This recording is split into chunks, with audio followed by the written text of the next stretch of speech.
Борис Васильев, а зори здесь тихие. Он все вложил в этот удар, все, до последней капли. Немец почти не вскрикнул, только странно тягуче вздохнул и сунулся на колени.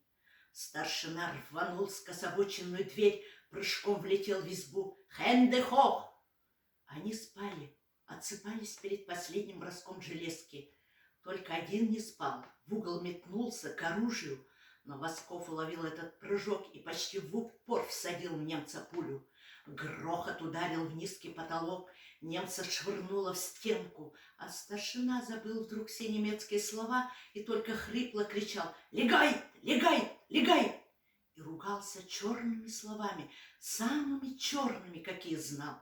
Нет, ни крика не испугались, ни гранаты, которые размахивал старшина.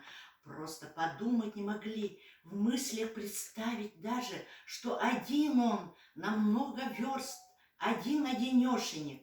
Не вмещалось это понятие в фашистские их мозги, и потому на пол легли. Мордами вниз, как велел.